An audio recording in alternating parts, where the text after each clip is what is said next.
All right, Stephen. Well, I have to say your performance was absolutely amazing. Yeah, thank you. In my own experience and being a native LA and seeing a lot of different performances, I have to say you're very talented. So everyone wants to know something online about you guys.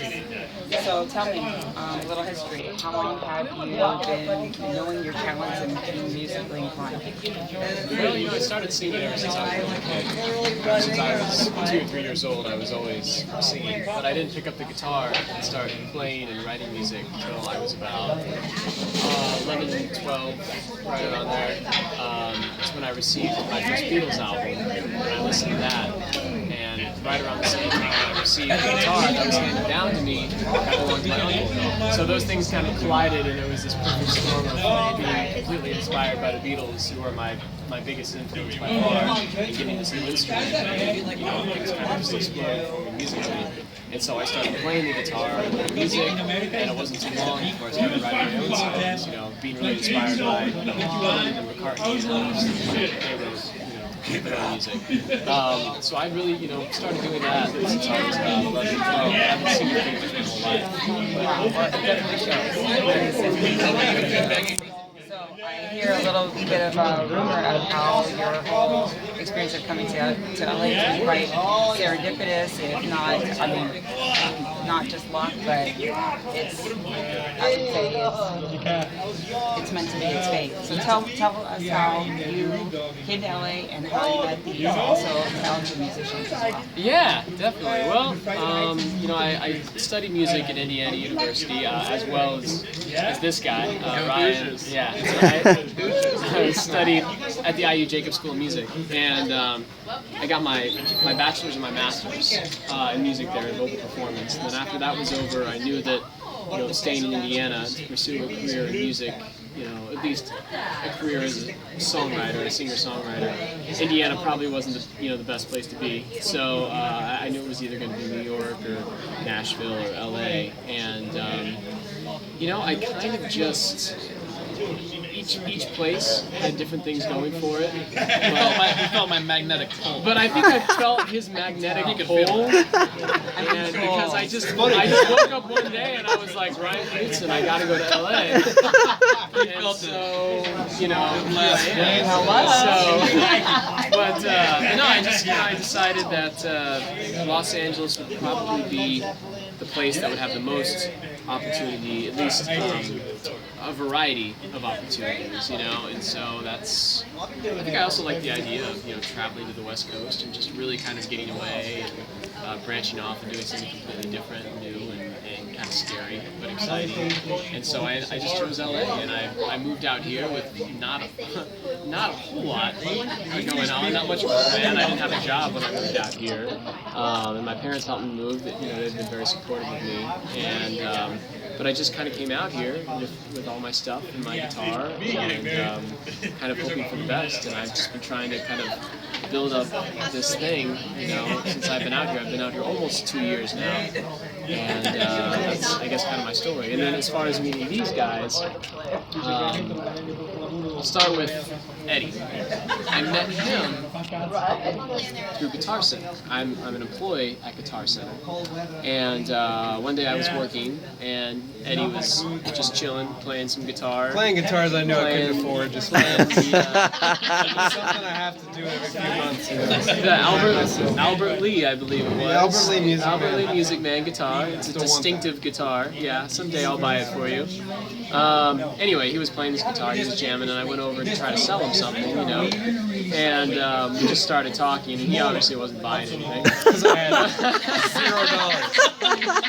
But he was a cool guy, obviously, nonetheless. Hey, that's a great place to network. I've heard many stories. It really is a great place to network. And so anyway, we started talking, and at the time, I was getting ready to work on this project that I just completed, my first album, and I was looking for a lead guitarist. And so I started talking with him. He started telling me a little bit about his philosophy on music. And it was very much of the mindset, very much a session guitarist, not like some of these other players that you see that just come in and play as many notes as they can into a phrase or whatever. But definitely understood the value of restraints and giving to a song what the song needs. Nothing more, nothing less. And we kind of shared that same philosophy, and we just really hit it off. And so we exchanged information, and then I think we hung out the next night. We jammed, and then I just knew after jamming with him, I'm like, wow, this guy, he's quick to pick things up by ear. He has a really, really great musicality about him, and he just knows. Like, we were kind of on the same wavelength. It was really kind of bizarre how easily we just kind of wrote things, and I'm like, well, this is obviously the guy, to be recording this album with me. So that's how I met. Did I leave out anything? Well, the funny thing is, he pegged me for a session guitar player right off the bat, and I moved to LA. This is when I freshly moved to LA, so I've only been here about a year, and I'm moving out here to try and be a session player. And so he's like, "Are you a session player?" I'm like, "Why, yes, I am." Yeah. Oh yeah. Oh yeah. All the time. Yeah. All that session stuff. and sure enough, just one thing about Stephen, he's aside from the fact that he's incredibly talented, he knows how to stretch people, which, and I mean that in a creative way. I know firsthand. That's kind of weird. Wow. He knows. It's too far. This is where he knows how to challenge the musicians he works with, and I appreciate that. In a collaboration, as someone who makes you better, and he definitely does that. He was the first person I was actually really jamming with since I moved out here. So it was nice to get out of that initial funk of just moving here and not knowing my place really, and he kind of kicked that off. And so I'm actually grateful for that. So it worked out great. Here we are. That's awesome. Hug it out. Real, You like that, wouldn't you? Yeah. When the cameras are off. So, to my left here, we have Ryan Knudsen here. He saved me because this is a lot more romantic. The bromance. So, The kindred spirits, the soul brother. So, as I mentioned before, Ryan and I actually went to the same college. We actually studied music at the same music school. He studied percussion and I studied vocal performance, but I never knew the guy all the 5.5 years I was there doing my 2 degrees. A bunch of mutual friends. A bunch of mutual friends. I mean, it's really, the school is not huge, Hey, it's really meant to be. That's how it works. Well, that's what's funny. So, I felt his magnetic pull and I moved out here. But I actually met him for the first time through a mutual friend. Like some friend of a friend. I was just, when you move out here, any kind of lead you have with any kind of contact network, whatever you call them up, you're like, hey, I know you because this person, and like, what can you do to help me, basically. It was actually through LinkedIn that our mutual friend got a hold of me and said, I'm friends with Stephen's dad, I think. And I think that's what it was. And I had played a gig for a Hoosier alumni party here in LA at this guy's house. Yeah. Really great family, so they put us in touch. Yeah. And basically didn't even bring up music really at all. They just said, this guy's moving to LA, you're in LA, you both went to IU, you want to hang out. So we just kind of went for beers. Yeah. And That's right. Yeah. it didn't even really start musically. Yeah. At all. Our first mutual interest was beer. Which just leads to romance. Yeah. That's a combination for It's a natural progression, right? Never fails. It's the middle American thing to do, right? Yeah, exactly. It all starts with Hey, we're beer. Midwestern boys. No, that's not good. And that's pretty much it, really. We just started hanging out after that, playing music. I went to go see he's a he's a super, super versatile percussionist, and he blew me away when I went to go see him play the first time. He was with his jazz band, which are called MirandaMedia1 Trio. Yes, thank you. Really, just really stunned me how good they were, and especially this. He was really the star of the group, honestly. He really was. And he had this thing that was similar to a tambourine, but it's not. It's Brazilian, and it's called a... remember it? Close. Pandeiro. Yeah, okay, alright, I was almost there. Anyway, he was doing that. He was doing all kinds of crazy stuff. Anyway, I was like, man, this guy is awesome. I want to jam with this guy.